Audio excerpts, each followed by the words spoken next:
In the near future, scientists managed to reprogram the measles virus to help cure diseases instead of causing them, and they even managed to cure cancer. However, they lose control of this virus and it ends up infecting most of the population, transforming them into dangerous mutants called Darkseekers, who feed on people and are weak to sunlight. 3 years after the initial outbreak, New York City is a complete wasteland, to the point where the zoo animals now freely walk around the streets. The only survivor is Robert, a former army virologist that spends his days with his dog Sam. Whenever they go hunting, Sam helps Robert find the animals, and he chases them through the streets in whatever car he feels like taking that day.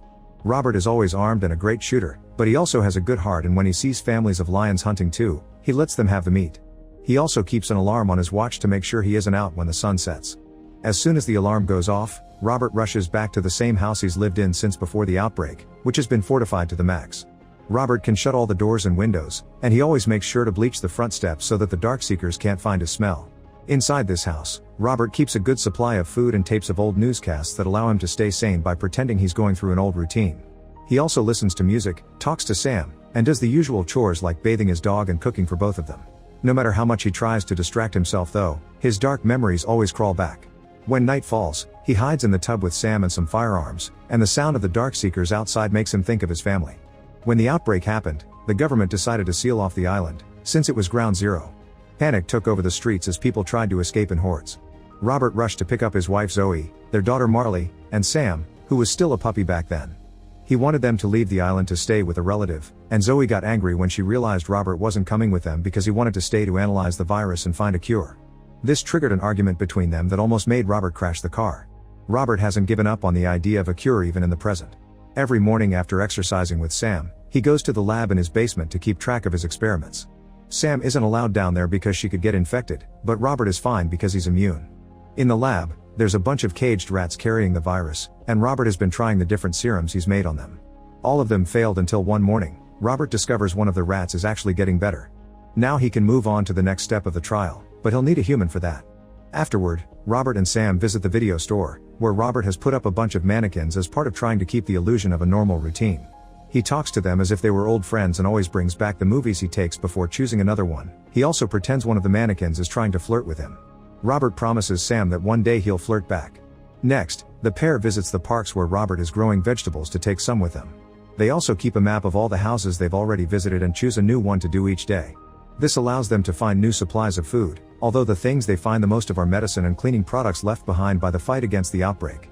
Sometimes Robert also finds really depressing signs of the people that used to live there, like the bodies themselves, or even nurseries that never got to be used.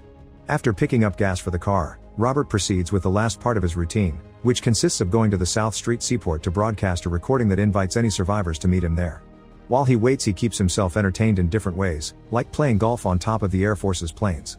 One afternoon, Sam notices a deer running around, so she and Robert begin chasing it through the streets. The deer panics when it comes across a blocked road and enters an old dark building. Sam follows it inside, which makes Robert nervous because such a dark place could be the perfect nest for Darkseekers. Since Sam won't come out when she's called, Robert has to enter as well, and he tries to be as quiet as possible not to give away his presence. There are some terrifying noises that suddenly scare Robert, but he refuses to leave without Sam, so he takes a moment to gather courage and cover his flashlight with his hand before going deeper inside. He follows a trail of blood upstairs that takes him to a body behind some furniture. For a moment Robert fears the worst until he realizes it's not Sam, it's the deer. As he continues his search, Robert finds a bunch of Darkseekers standing near a wall. Thankfully he reacts fast and steps back, keeping his flashlight away from them. Robert turns around and finally finds Sam hiding under a desk, refusing to come out because there's something that scares her. At that moment, a Darkseeker jumps on Robert from behind.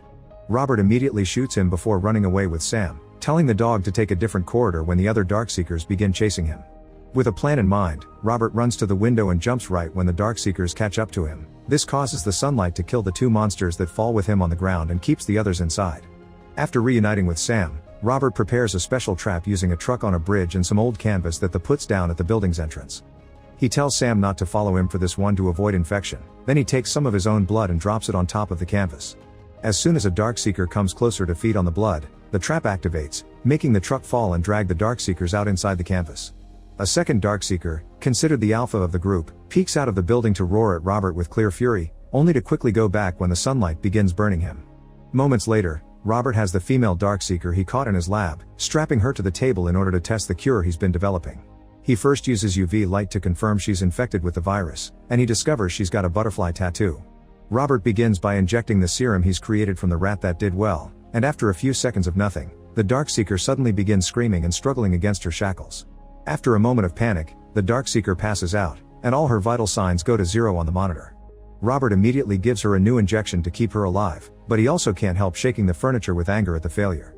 Then he puts the Darkseeker behind a glass door before logging his progress for the day, mentioning the fact alpha male exposed himself to sunlight on purpose.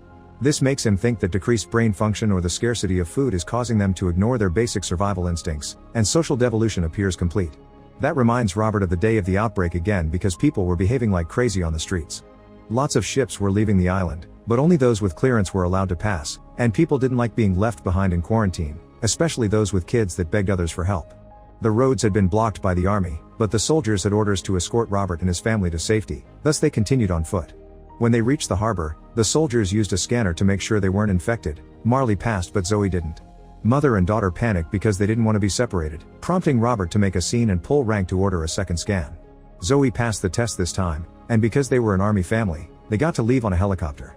Robert insisted on staying and said goodbye to Zoe and Marley, who decided to leave Sam with him so she could protect him. As the helicopter took off, Marley made a butterfly with her hands as a goodbye. Back to the present, Robert and Sam go through their usual routine, but at the end of the day when they're about to go home, something strange happens. There's a mannequin near the bridge, and Robert is sure he didn't put it there. Feeling like he's going crazy, Robert shoots at the mannequin as if to prove it isn't real. The mannequin just falls to the ground. Then Robert thinks he can hear some whispering around him and begins shooting at the air like crazy. Since nothing happens, Robert decides to check out the mannequin, but as soon as he comes closer, a car falls and he's caught by a rope. It turns out the Darkseekers copied his trap. Sam hits his head and he passes out as blood begins to drip on the ground. Moments later, Robert wakes up when his watch's alarm goes off. Sam is still there, and the sun is about to set, so Robert uses a knife to cut off the rope. When he falls to the ground, he hurts his leg, and now he has to drag his body through the ground to leave. Sam at first follows him, but she stops when she hears some growling coming from a building. The Alpha is there with a bunch of infected dogs and he sets them loose to go after Robert, but the dogs step back when they almost get hurt by the last bit of sunlight. Robert forces himself to stand up and rush to his car to retrieve a gun right before the sun finishes setting, allowing the dogs to attack. One of them jumps on Sam and bites her while Robert fights the others, struggling against a beast before managing to grab his gun properly and shoot them all one by one. Sam is in pain, so Robert ignores his own to pick her up and take her to the lab, where he gives her a dose of his serum. Then he holds her in his arms and sings a song for her, but little by little, Sam's starting to turn. Devastated, Robert has no choice but to euthanize her, ignoring her barks of protest until she's dead. After grieving her properly, Robert gives Sam a burial in the garden before trying to go back to his routine. He takes a lot of medicine to try to forget the pain, and when he goes to the video store, he finally chats with the flirting mannequin, saying he promised his best friend he would do so. Obviously the mannequin doesn't talk back, and this causes something in Robert to finally break. Furious and miserable, Robert takes his car out at night to run over a bunch of Darkseekers in revenge. He manages to kill a few of them, but the others attack him under the Alpha's orders. They even climb a light post to make it fall on top of Robert's car. Then they flip the car over to get Robert stuck inside, but when the Alpha enters the car through the window, an UV light suddenly blinds them all and causes the Darkseekers to flee. Robert isn't feeling well because he hit his head when the car was flipped, but he can tell there's another person taking him away in their car. This person asks where to take him, so Robert gives them his address and asks them to make sure they aren't followed before he passes out. That night, Robert dreams of his family again. After the helicopter took off, the government bombed the bridge to seal off the island. One of the helicopters lost control when people tried to jump on it, and it crashed against the one with Robert's family, instantly killing them. The next morning Robert wakes up to the sound of an animated movie on his TV. The wound on his leg has been stitched, but he's still wary and he grabs a gun before going to the kitchen, where for a moment he thinks he sees family again. In reality this is Anna and her son Ethan. They were the ones to save him last night. Anna has made breakfast, so Robert puts down the gun and sits with them, hearing Anna's story. They come from Maryland, and they stopped by the harbor when they heard Robert's message. They're making their way to Vermont because there's a safe zone full of survivors in the mountains, where the cold should keep the virus away. Robert refuses to believe it and tells Anna that everyone's dead as he tosses his plate to the ground with anger. Realizing how close he is to losing it, Robert goes upstairs to have a minute alone. Once he's calmed down, he joins the others again and takes the chance to quote the movie to prove to Ethan that he means no harm. Robert confesses he loves that film, and it's quite obvious he identifies with the ogre because he also has no friends. Once Robert thanks Anna for the rescue, they have a little chat. Anna explains she had been on a Red Cross evacuation ship out of San Paulo, but those boats weren't made to be permanent. When the Navy fell apart, Anna's group returned to the shore to search for supplies, and someone stole their boat. 5 people in her team were immune, but they were killed by the Darkseekers. She still intends to go to Vermont, but Robert refuses to go with her, explaining he wants to stay at Ground Zero and work on a cure. Later, they go to check the area where they found Robert last night and he checks the trap, noticing it was made from the tools they took from his own trap. Robert doesn't want to believe the Darkseekers did this because they aren't supposed to have higher brain function, meaning they shouldn't be able to plan, hate, or love. Anna thinks the Darkseekers could possibly be evolving. Afterward they take Ethan to have some fun in a fountain, and when Robert hears Ethan complain about the cold water, he gets an idea. The trio returns to the house, where Robert puts the female Darkseeker on top of lots of ice, thinking that changing her body temperature may help the serum work better. Anna looks around the lab and discovers a bunch of pictures that show Robert has tested many versions of the serum on humans before, but they never worked. Afterward Anna finds Ethan fell asleep on the couch, so Robert offers to take him to his daughter's old bed. Anna finds the pictures of Robert's family and he tells her a bit about them, explaining his daughter was named after Bob Marley, who Anna never heard of before. Robert can't believe this and immediately plays his favorite CD for her, confessing Bob Marley was his inspiration because he kept on singing even after he was shot at his own home. When night falls, Robert seals all the windows, and again Anna tries to convince him to come with them. Robert wonders how she can be so sure there's a colony, and when Anna says God told her, Robert finally snaps. He yells at her as he points out that most of humanity is dead and the rest became monsters, meaning there's no God. Their conversation is suddenly interrupted when they hear some noises outside. It turns out the Darkseekers follow the smell of the blood he dripped last night and they're now here. Anna rushes to get Ethan while Robert turns on the lights that he installed outside, but the Darkseekers just jump on them and destroy them. Next Robert activates a bunch of explosives he buried just in case, killing the first horde. Afterward Robert goes upstairs to look for Anna, only to suddenly be jumped on by the Alpha. The two of them begin to fight and Robert uses a screwdriver he finds on the floor to attack him, but the Alpha barely feels any pain and throws Robert back downstairs. Robert uses the chance to steal a weapon he hid among the umbrellas, and when the Alpha dodges the shots to hide in another room, Robert shoots a gas canister to cause an explosion. The Alpha runs upstairs again, and Robert follows him with open fire until he sees the Alpha jump out of the window. Afterward he goes looking for Anna and Ethan, finding them hidden under some furniture while a Darkseeker destroys the ceiling of that room. There's a gun on a table nearby, so Robert rushes in, grabs the gun, and shoots at the monster right as he turns to attack him. At that moment, Robert hears a noise outside and discovers the Alpha is back with even more Darkseekers, thus the trio runs to hide in the lab. As the Darkseekers climb the building to enter through the hole their friend made, Robert and Anna are shocked to discover the female test subject is getting better. This means the cure is working, but before they can consider their options, the Darkseekers arrive at the lab and Robert has to close the glass door between them. He tries to tell them he can save them, but the Darkseekers don't listen, they just keep on hitting the door. When the Alpha arrives too, he cracks the glass with his mighty strength, then he makes a drawing that Robert recognizes as a butterfly, just like the woman's tattoo.